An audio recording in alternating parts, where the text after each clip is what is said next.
Making It Grow is made possible in part by grants from I have the power. I have the power. I have the power. I have the power.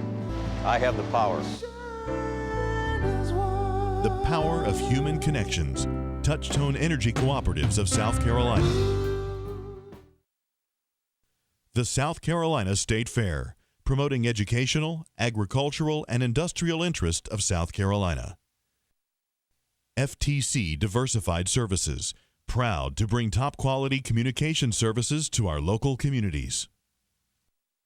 Supersod, the South's oldest and largest turfgrass producer and innovator for over 60 years. McLeod Farms, this family farm offers seasonal produce, including over 22 varieties of peaches.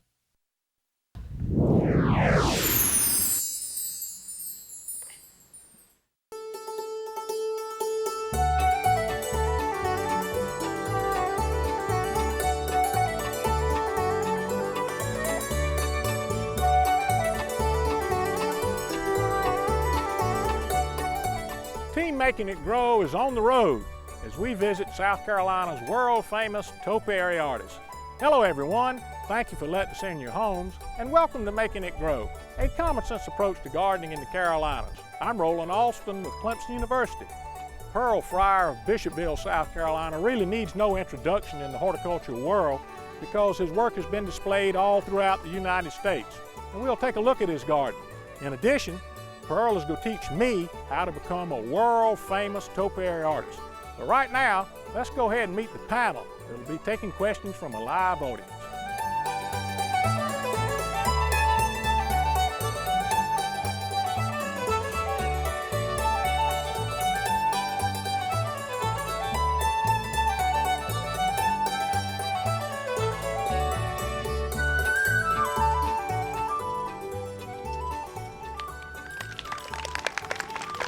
Well, I can tell you our panel needs no introduction because they're world-class horticulturalists. Amanda McNulty, County Extension Agent in Sumter. Amanda, welcome to Making It Grow. Welcome to Bishopville, South Carolina, and one of the premier gardens of the South. Maybe of the whole United States, I think, Rowland. Thank you for those kind words. And when you talk about the horticulturists, we're in the garden of the horticulturist That's today. Right. We really And are. a little bit later on in the program, the professor is going to be giving the student just some little tips on how to become a topiary artist. Well, I'm going to be interested in seeing your report card after that, Rowland.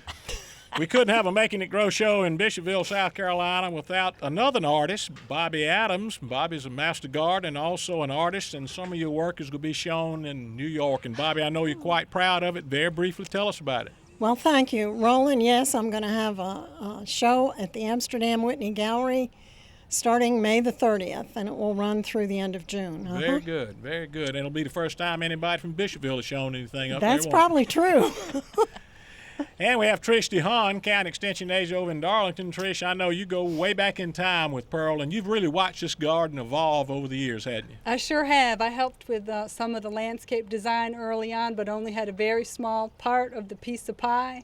And it sure is a beautiful day in a beautiful topiary garden. Well, I was talking to Pearl early in the day about where do you take it from here? I mean, how do you improve on something like this? What do you add to it that you don't already have? And it's really hard to understand. Well, it is, but what I notice is every time I come out here, there's something new and different that I haven't seen before. Maybe a new birdhouse, a new sculpture, a new fountain, a plant that's been changed slightly. But I think it's a garden is always a work in progress. Right, right. And I'll say the thing that impresses me more about the garden and the plants and any of the topiary work is the fact that Pearl is just so unselfish, and he shares his garden, he shares his talents, he shares his skills with everybody because he recognizes he himself doesn't own it. That's right. Pearl is very generous. Well, we're fortunate to have a big audience here in Bishopville, a group of master gardeners and people from all over South Carolina. Webby Debbie's not in the chat room right now, but she's with the gardeners. So let's check in with Webby Debbie and see what's happening with the audience. Deb? Well, Rowland, I am right here with one of my favorite gardeners, Mr. Pearl Fryar. Pearl, did you think 10, 15 years ago that you'd be right here with a big, TV crew in your yard talking about your beautiful garden? By no means. How in the world would you think that with no garden experience and starting out with a cornfield and throw away plants? Unbelievable. Well, for throwaway plants, you've really done a wonderful job. And where do you go from here with this garden? Well, one of the things that happened is the Garden Conservancy had made it one of its preservation projects. And I'm one of 17 gardens in the nation. And we have a foundation, and the foundation is to preserve the garden and to give scholarships to C students. And I think that's a good purpose of the garden, and that's why I work, and this is what it's all about.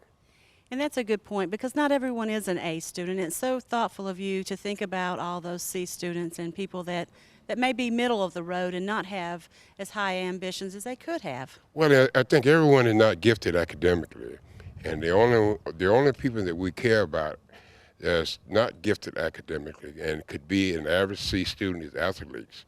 And if you're a C student and you're an athlete, you're going to get a chance to develop your talent. But if you're a C student and creatively, you're on your own. And I think we have to take a second look at that, because we're losing a lot of talented students that's falling through the cracks and become incarcerated. So we can find the money and incarcerate them, but we can't find the money to save those kids when they're in school. And there's no telling how many kids have these talents that are or maybe latent, and someone needs to just pull those out. And so this is a great program that you have, and we commend you on that, as well as your garden. But then not only that, you can be talented in an area in which you can't even afford your own talent. So if you would really, if it had not been for people that come along, I put a lot of money into this garden, but then if it had not been for the people that really cared about it and wanted to make sure it was saved, you wouldn't be here today anyway. So people really cared, and they donated to help save the garden. Well, a lot of people see what a beautiful place that you've created here, and it doesn't take a trained eye to see that you've captured not only your imagination, but your heart and your will to do good for other people. Thank you. And thank you ever so much. Rowland, we're going to go back to you now. Okay, thank you, Deb. I just wish that Pearl would have had this program of C students 42 years ago when I started at Clemson as a freshman in 1966. I'd have been on full scholarship, Amanda. Yeah, from what I've heard, some of the comments that you and your mother had back in those days, maybe there was a need for a little remediation. And maybe a little bit more money for the D students, too. There you go. Okay. All righty, before we take any questions from the audience, we thought it would be a good idea to show you Pearl's garden, because without being here, you have absolutely no idea of the amount of work, the way the plants look, and the effort that Pearl Fryar has put in his garden.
Well, that's just the tip of the iceberg of Pearl Fryar's garden. I do hope you get a chance to drop by if you're coming through Bishopville, South Carolina. Like I said, he shares this garden, Bobby, with everyone. And, when you travel downtown Bishopville, right on Main Street, Highway 15, you got Pearl Fryar's name written all over it. You do. Right in the middle of the 2 blocks of the historic district. That's right. That's right.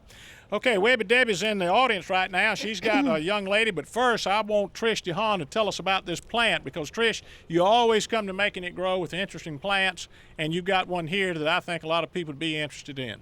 Well, this is a very common plant, the blue rug juniper.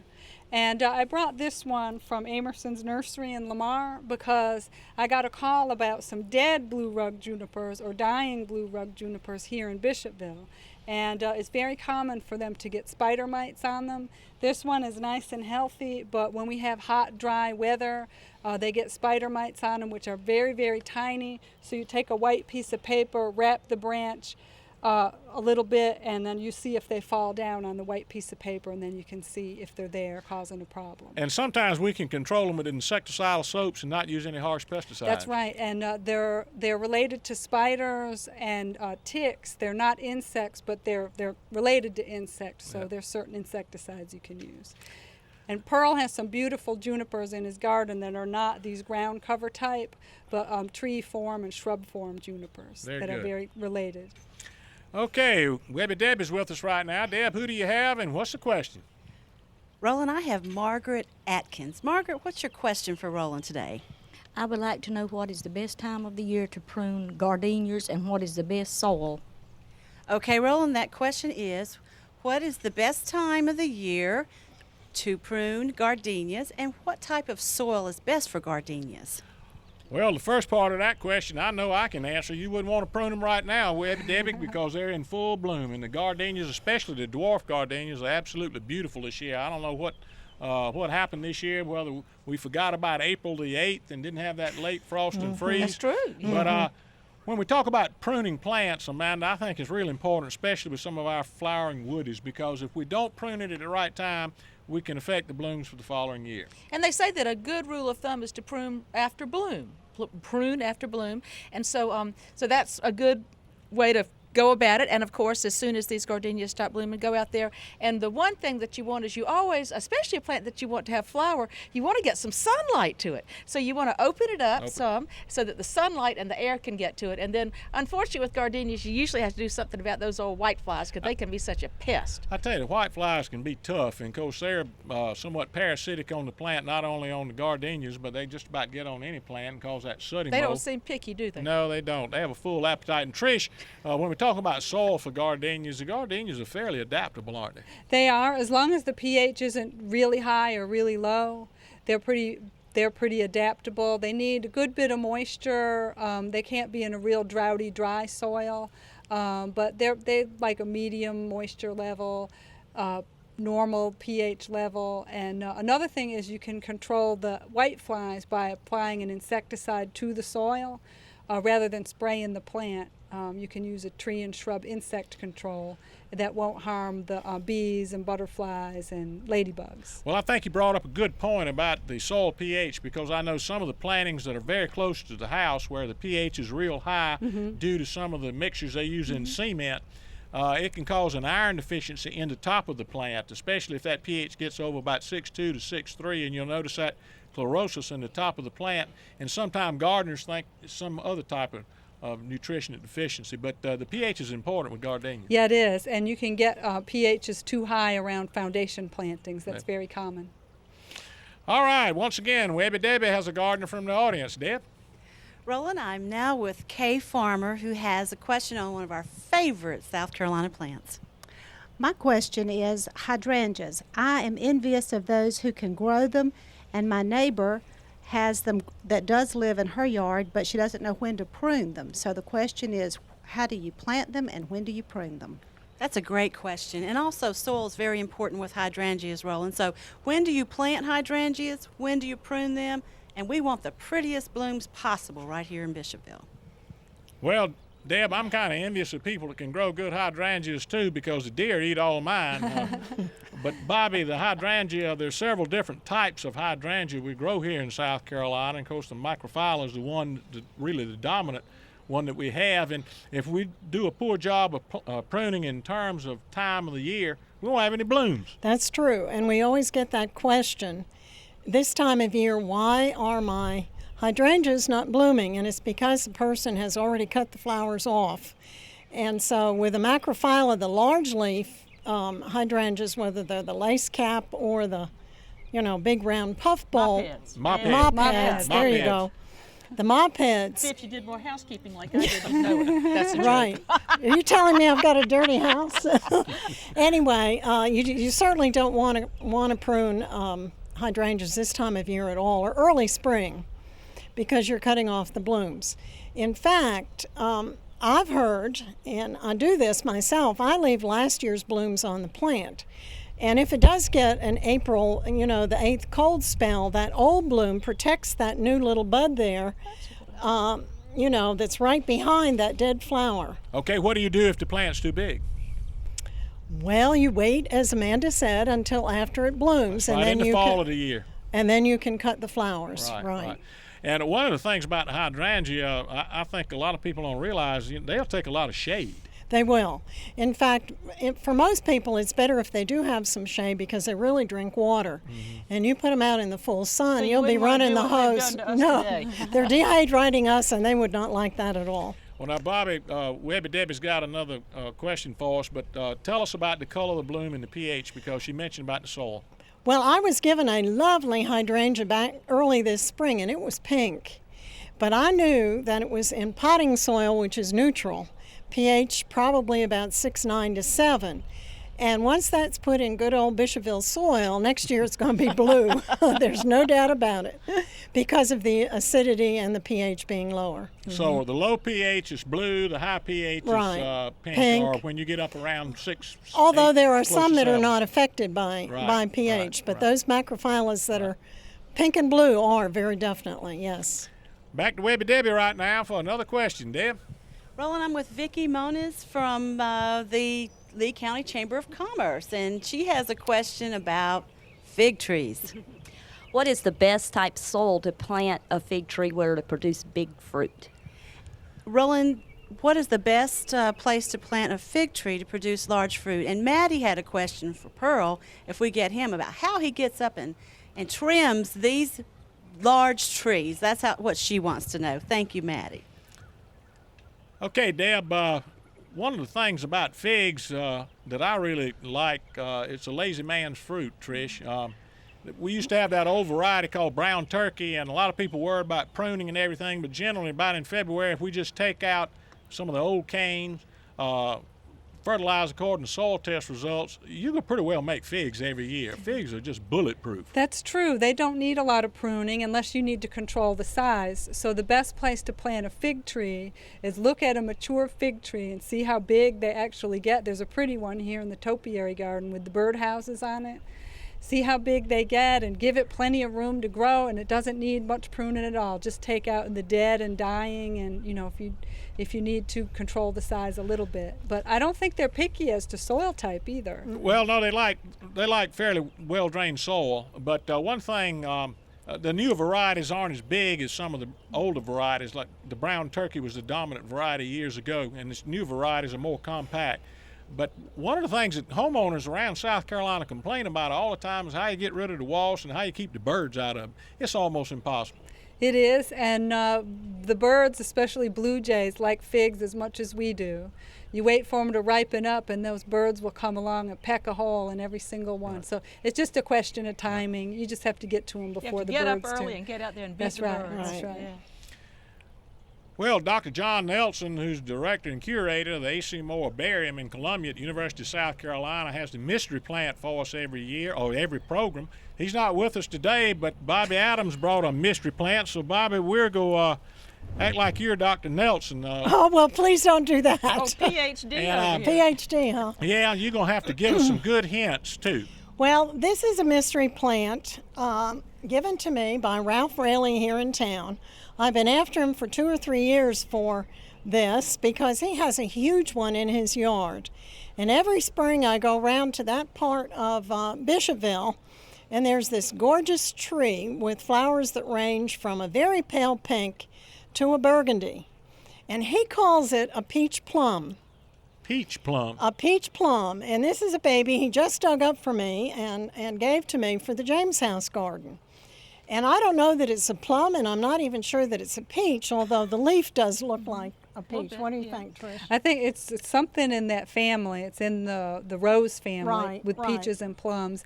And actually, I went on one of those carriage tours in Charleston, and there was a what they called a flowering peach.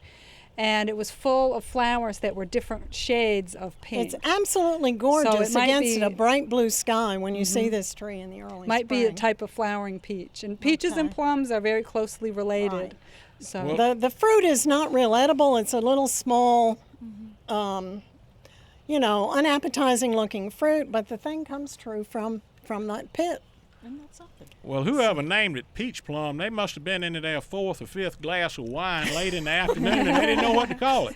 Well, I'm just calling it by the local name, but I'm delighted to have one because I just love all that variation in the flowers. It's really gorgeous. why don't you let me take that home Yes, and I'll you see may. what it does. I will give it to you. Thank you. You can report back to us whether it has peaches or plums a little bit Okay. later on. Okay. Back to Webby Debbie right now with another gardener and another question, Deb. I'm with Christine Durden, who has a great question about daylilies that we get quite often. Good question. I have some large clumps of daylilies, and of course I know they're going to be blooming soon. I need to divide them, so I don't know whether I should divide them right after they bloom or wait until the fall. I have no idea. Okay, Rowland, this question is about when to divide daylilies. Now, later, when's the best time? Well, I think she can take some annual leave and rest right now because I don't believe I'd be dividing any daylilies. Would you, Amanda? No, I wouldn't. I would certainly wait and enjoy them this summer. They're just starting beginning to show their exactly. color. And it's going to be so tough on them if this heat that's coming up. So in the late fall, after things have really cooled off, whatever month that is, then get out there with a shovel and bring them up. And you know, one of the nice things about daylilies is they really are tolerant. You don't have to worry too much about teasing them apart. If you break a little bit of it when you move them, it's going to be all right. But remember, they grow quickly, and so space them out. Give them some room to grow, just like that fig tree you were talking about, Trish. And so I would put them back. I would dig them up in the later fall when things cool off, remembering that they like full sun. And usually you've got some to give a neighbor. Well, of course, the daylily is a very tough plant, and I think we've come to realize in the last 15, 20 years how drought tolerant it is. Last week, I was going up to Nags Head fishing in North Carolina, and I noticed that the Department of Transportation in North Carolina, right along with South Carolina, they use a lot of the daylilies in the clover, four-leaf clovers and everything on the highways and everything. And Trish, it's just a plant that it offers really endless beauty in terms of color because people are always hybridizing them, and at the same time, there are really not many pests bothering it. That's true. There are a few diseases, but usually that's because the plants are stressed for some other reason. They need that full sun, well-drained soil, but they're a very tough plant and fairly easy to divide. And they grow so thick that usually they'll give you a lot of weed control too, which is always nice. I don't like having to pull weeds, do you? No, I don't like pull weeds. I'll tell you one thing about those daylilies is that they'll keep a lot of the weeds down. They really will. Yeah, yeah. All right, Webby Debbie once again with another question from a gardener. Deb?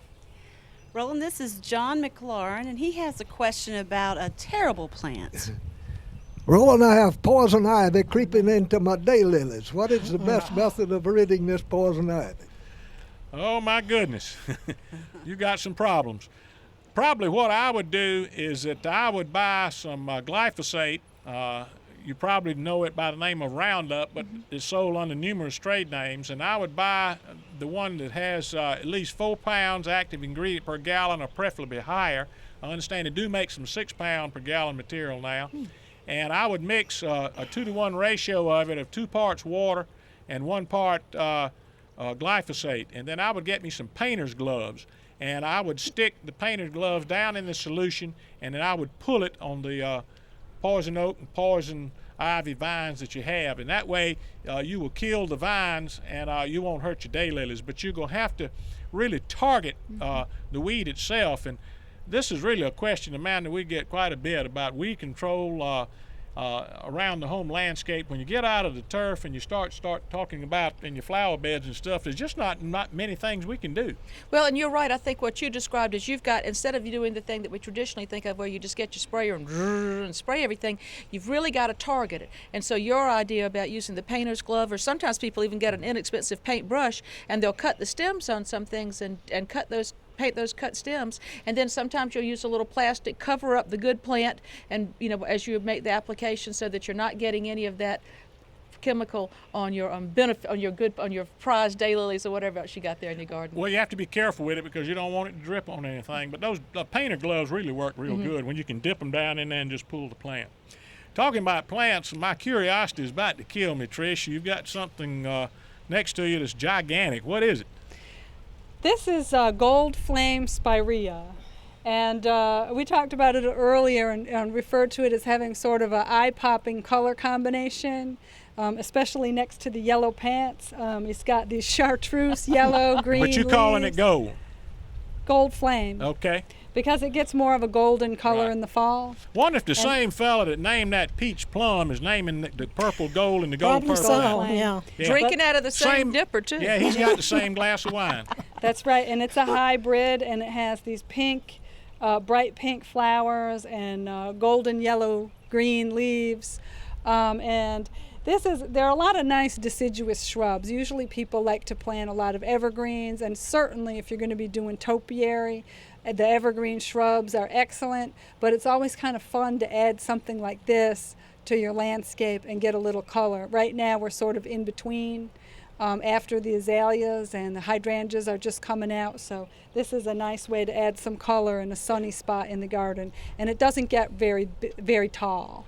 It almost looks like a blueberry bush. If you take the flowers off, the leaves are similar to blueberry. It's actually in the rose family. Rose family. Yeah, but a great plant for people who like to do flower arrangements. I cut mine a lot, and it's very tolerant of being cut a lot too. I can go out there and whack it, and it comes back beautifully. They hold up well in a vase. Yeah. Bobbi, I know that we did a story on your garden several years ago, and of course you have primarily a shade garden. And this is a question, we always get on making it grow. What grows good in shade? Almost total shade sometimes, because I don't believe you own a lawnmower, do you? No, well, I own a push mower because a riding mower, my lawn gets smaller and smaller, thankfully. Well, at least you're going green. Yeah, I'm going green. Right. This is true. But there is a spirea that'll grow in actually, there are several spireas that'll grow in really a lot of shade. I've got a bridal wreath, and it comes in both single and double forms, and mine is in full shade. And then I've got a native spirea. In fact, Austin Jenkins and I had a long conversation about this plant recently, Spirea tomentosa. He said, is it really native? And I looked on the USDA site, and it's native in 5 counties in South Carolina. 5 counties in the PD and 1 up in the mountains somewhere. But it will grow. In fact, the Spirea tomentosa I have in my garden too. And does that have the pink flower? It does have a pink sort of a plume, though, not a head like that. It has and a I've plume. seen that one growing in some waterfalls in Saluda, North Carolina. Well, that's probably true. But it's really a very nice plant. Well, when you talk about spirea, it's a plant that goes way back in the history of the Palmetto State, because some of our older homes and older plantations all throughout the state, they have some of the older spireas there. Right, especially the bridal wreath ones. Right. They have the single and the double.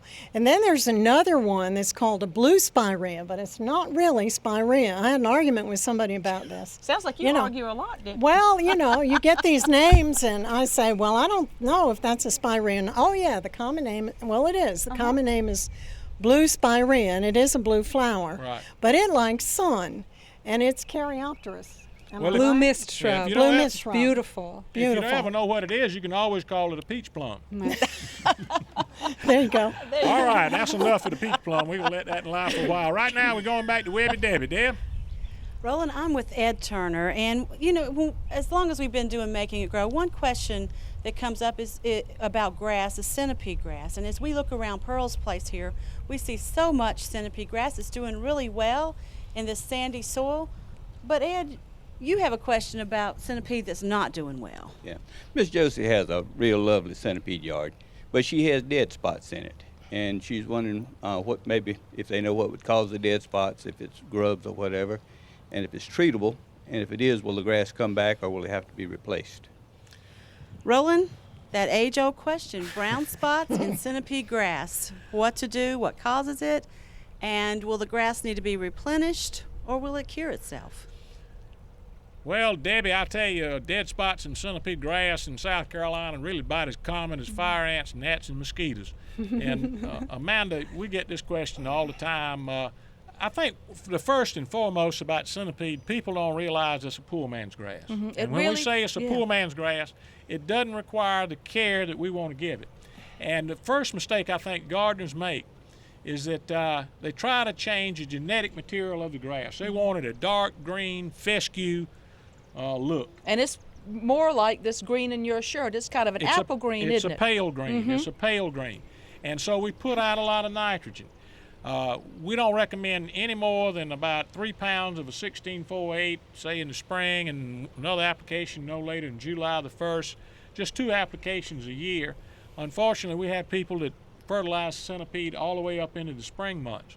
And another thing concerns me is a lot of these weed and feed materials are very high in nitrogen. Very high, yeah. 20-something%, and they have a herbicide in it that sometimes can take the dogwood or the azalea out of any of these shallow-rooted plants. And so we're running into problems with that.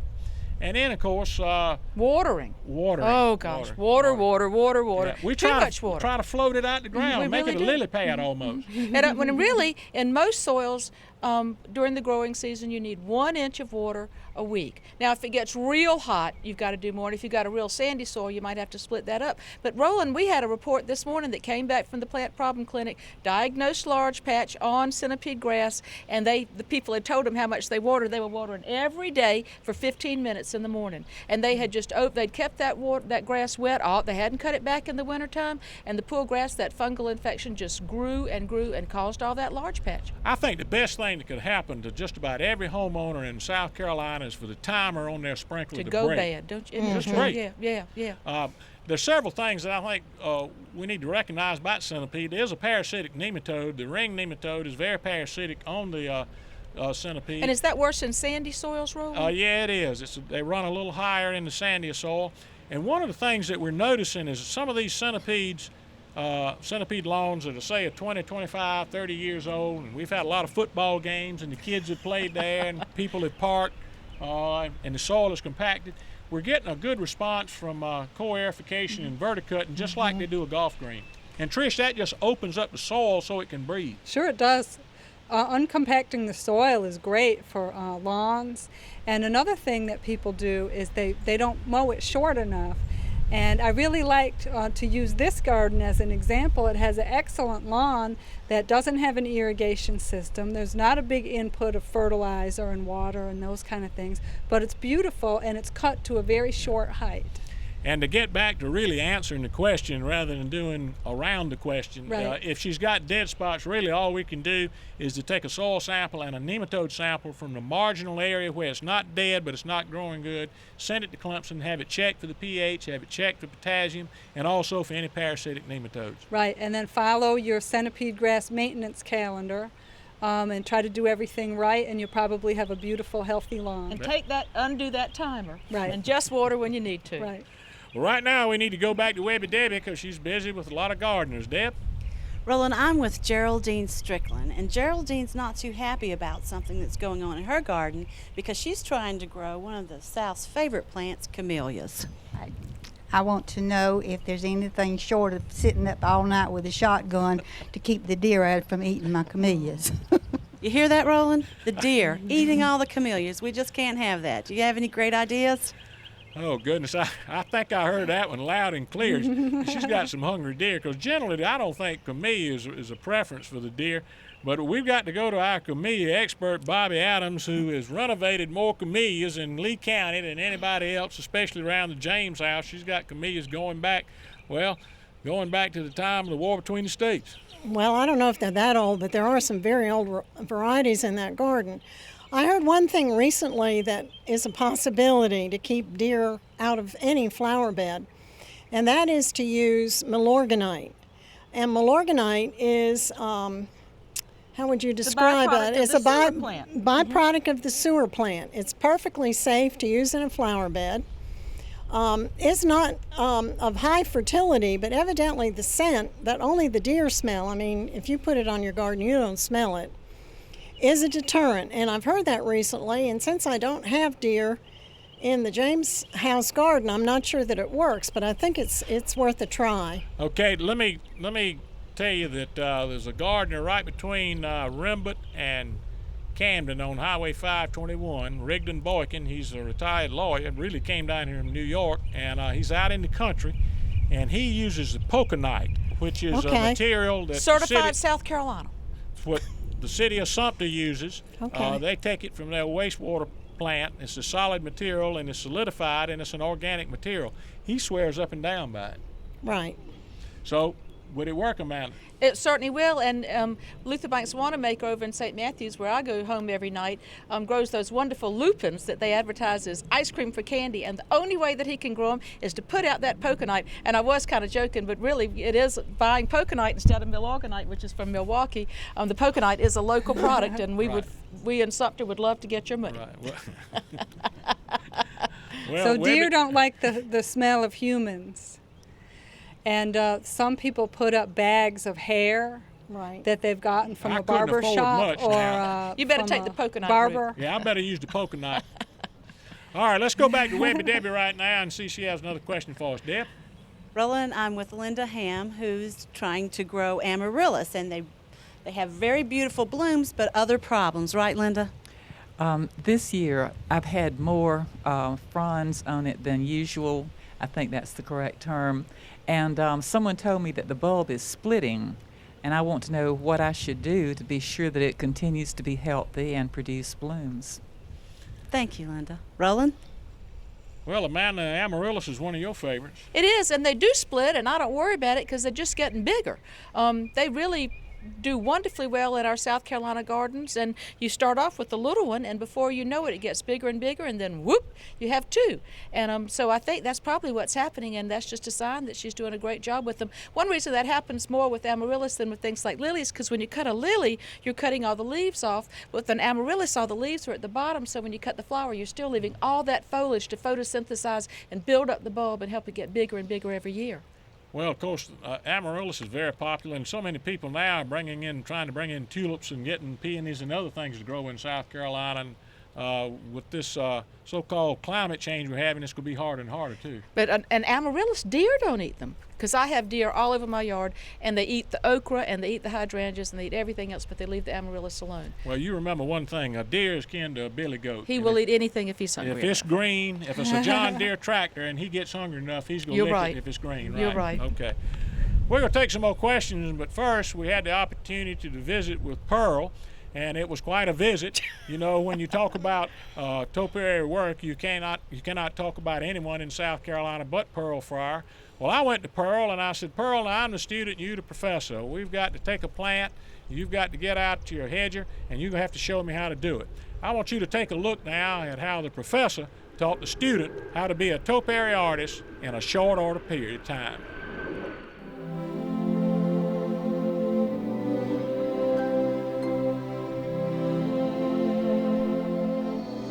Pearl, I know you get this question all the time. How do you do it? Did you learn how to do it? Is it just a natural gift? Well, basically, I'm gifted creatively, but a nurseryman gave me a 3-minute lesson how to cut the 2 tiers and 2 balls, and I took the 3-minute lesson and turned it into what you see today. Well, you're getting ready to give me a lesson, and we will see how good I can do. But first, you always use a blue point juniper, or do you like other plants? Well, I do like the Collium juniper. The blue point juniper is good, but the Collium juniper grows fast and it doesn't die as much on the inside. Well, now, does it make any difference the time of the year when you prune these evergreens? Not really. Now, you also have to take into consideration, I don't go by the book. So I prune 12 months a year, and during the winter months is the time I get caught up. So if I want to prune or cut a plant, I cut it in December, just January as quickly as I cut it in July. Well, since it doesn't make any difference, we've got the professor, and now we've got the student. Let's get started. Okay. Tell us what we're going to do first. Okay, what we're going to do is comb this plant. And once we get it combed, we're going to cut a spiral, or the corkscrew, as people call it. And this should take us about 5 minutes, so you're going to get a 5-minute lesson. Well, I got a 3-minute lesson, so the end result should be acres and acres of topiary. All right, well, let's see what's going on. Okay. I'm going to give it one stroke, and then I'm going to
That's not bad. That's not bad. You good. Okay. Pearl, how'd it do? Fantastic. If I could afford you, I'd hire you. But, okay, the next thing now, because we got a nice comb, we have all this excess foliage, the branches that were falling over. The next thing is now is to cut this at an angle. Okay. See the main trunk in here? The idea is eventually to get it to cut to that trunk with that angle, and you maintain it all around. Then as it grows and you prune into the trunk.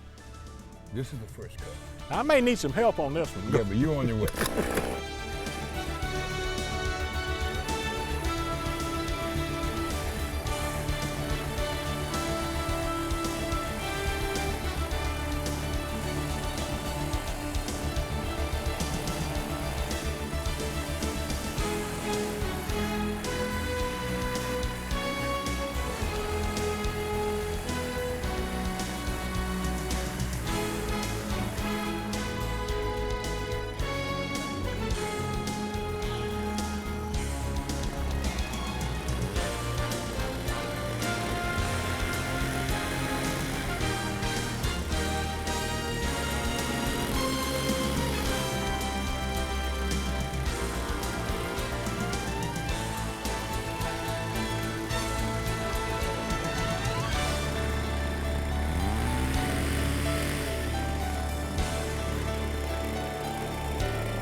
Pearl, it's kind of like a good haircut. If you got somebody that's got a lot of hair, like I do or you, if you make a mistake, it'll come back, and this will come back if we make a mistake.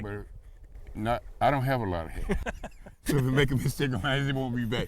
Okay, here's what we do. I want to really now, we're going to really bring that spiral in there because we got it where we can see. So now come in here.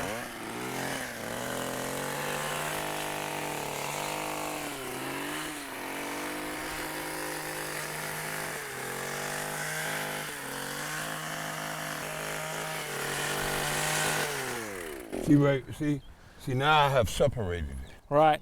Now as you turn it now, the next cut will be below here, and we come right into here and there, and then we'll have the spiral, we'll go back anyway, just really clean it up. Okay. You want me to do it? Yeah, I'd rather you go ahead and do it, because Okay. I want to see if you know what you're doing.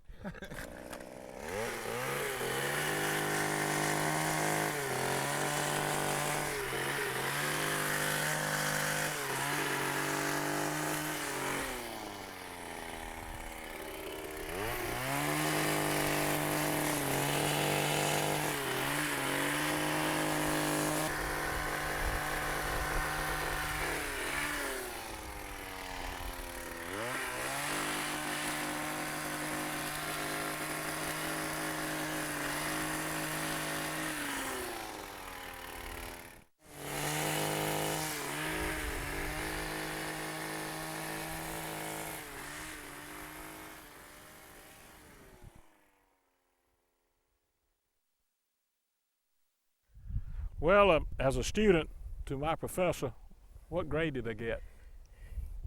You got an A+ to be honest with you. I wish I made those good grades in college.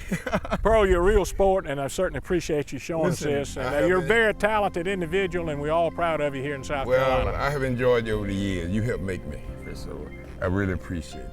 Come back anytime.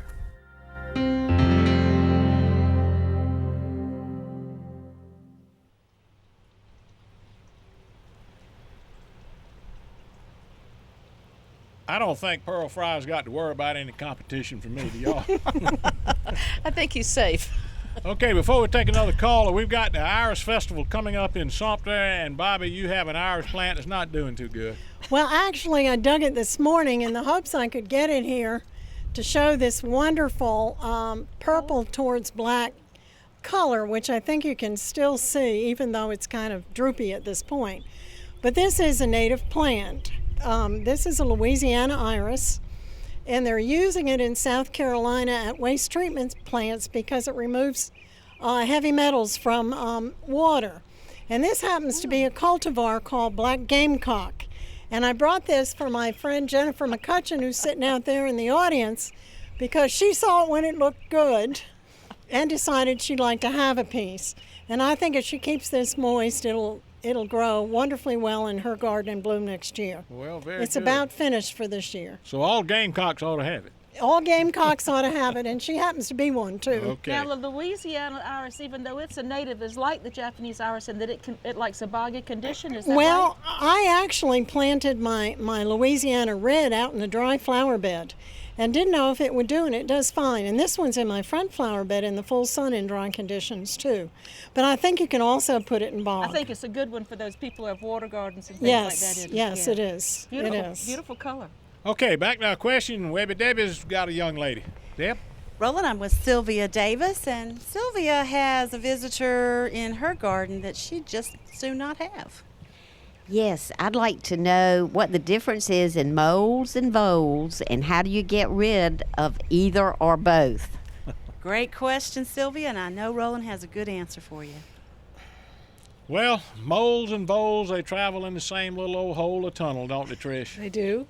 Voles eat plants and moles eat insects and worms. So moles are carnivorous, and the vole is actually similar to a mouse. It has normal eyes and ears, and it runs across the ground, but generally we have in this area the pine vole, and it tunnels around under the pine straw, which we have plenty of, and it eats, one of its favorite plants is the hosta and other ornamental plants. So there are certain plants that are sort of vole-proof that they won't eat, like daffodil bulbs, amaryllis, and the Lenten rose or helleborus. So what do? What do we do? You get a cat. Okay. If you don't like cats, if you have a dog and the dog doesn't like cats, what do you do? You can also put out repellents, and there are some bait products that you can use for the voles. Or you can try to use vole-proof plants or try to outsmart the voles and put your hostas in pots and that kind of thing. The mole tunnels around in the turf grass and causes the damage to the grass, not by eating the grass, but by pushing the roots up and it dries out. So they're actually eating grubs, which are not beneficial to the grass, and they're eating earthworms, which are. So most people get very frustrated with the mole, which has no visible ears, and the eyes are closed, and it has paddle-like feet, sort of like seal flippers. They both the vole and the mole have soft gray fur, so they're easily confused. Kind of like a peach plum again. Right. The mole, unfortunately, the best way, if you really want to control it, is to use a harpoon-style trap, which, will annihilate the mole, and then other moles will move in from the surrounding area. So it's very frustrating. Cat sounds better and better. Yeah, cat does. Get rid of the dog and get the cat. That's right. All right, back to Webby Debbie. Deb? And Roland, going out this spring and seeing lawns, there's been so much mold damage this year, and if you have erratic patterns that are all looking crazy in your centipede lawn, chances are you had a mole there earlier, you have one now, and they can be very disruptive to your centipede grass. I'm with Nancy Thornton, who has an interesting question for us. I have a big peonies plant in my yard, and when it blooms, it only blooms one bud. How can I get multiple blooms from it? And this is a peony plant.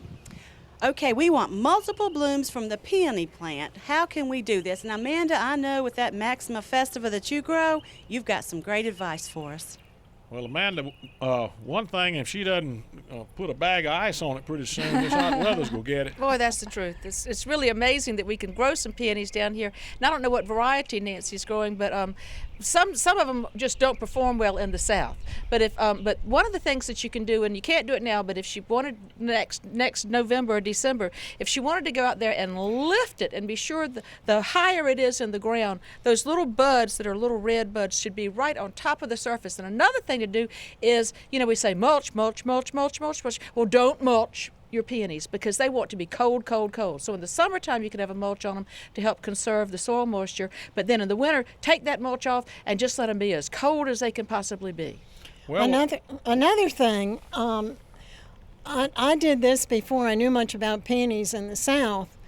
Coming from the north, I knew that you had to double dig, and so my husband went down 2 feet, took out all the soil, and we filled it with compost. And for years, I had 30 or 40 flowers per plant.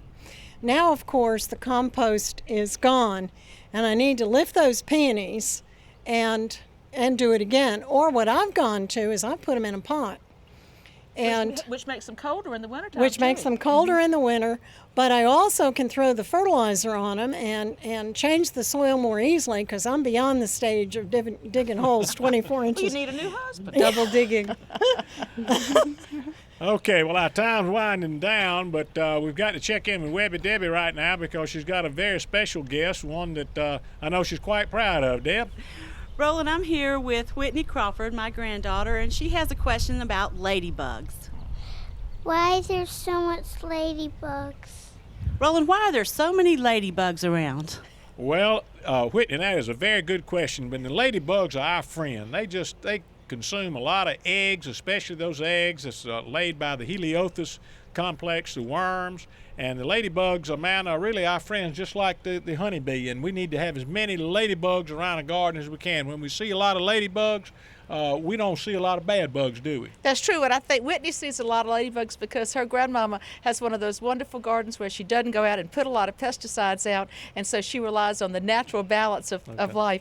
And so that's just a happy situation for Whitney and for those little ladybugs. Well, our time's about up. I certainly appreciate you all taking the time to be with us here at this fabulous garden, and we certainly want to thank Pearl once again for sharing his garden with Team Making It Grow and sharing it with everybody in South Carolina. Trish, I know you're going to be heading back to Darlington, but every time you come to Sumter and every time you're on Making It Grow, you always make a stop through in Bishopville and visit Pearl. Yes, I do. I love the topiary garden and I love Pearl, and we're just really happy to be here. Bobbi, appreciate you coming once again and taking the time. We'll be seeing you next week in the studio back in Sumter, and we certainly wish you the very best of luck as you show your art and you work up in New York, and we're all proud of you in South Carolina. Thank you. And Amanda, I'll see you tomorrow, right, in the Sumter County Extension Office. That's right, Chief. Yeah. All righty, let's check in with Webby Deb, and Deb, we'll tell you goodbye too. All right, Rowland, thank you. And I just wanted to say goodbye to Pearl and thank him as well. And we won't have time to ask him that question, but the most common question was, how does he prune all this and how long it takes? Well, it takes me approximately 6 weeks to get over the whole place. By that time, it start all over again. See, Rowland, never ends. Thank you, Pearl. You're more than Appreciate it. Okay, we certainly want to thank our audience for showing up here at Pearl's house in Bishopville, South Carolina. Always a great group and good to hear from them and good to see them as they travel all around South Carolina. Want to remind you, we'll be back on the air in the studio next week. That'll be Tuesday at 7 o'clock. We'll be coming to you live from the ETV studio. We'll be talking to a gentleman down in Charleston about some hydroponics. That's a different way of growing some plants. Also, I want to remind you about the best of Making It Grow. It comes on every Friday night at 7:30. I invite invite you to join me as we relive some of the colorful video segments of Making It Grow. It shows the uniqueness and diversity of South Carolina. It's such a small state, but when it comes to people, when it comes to plants, when it comes to places and things, well, the Palmetto State is certainly second to none. So don't forget about the Best of Making It Grow on Friday nights at 7:30, and we always come to you at 7 o'clock live from the ETV studio in Sumter. We'll see you then. Happy gardening, everyone.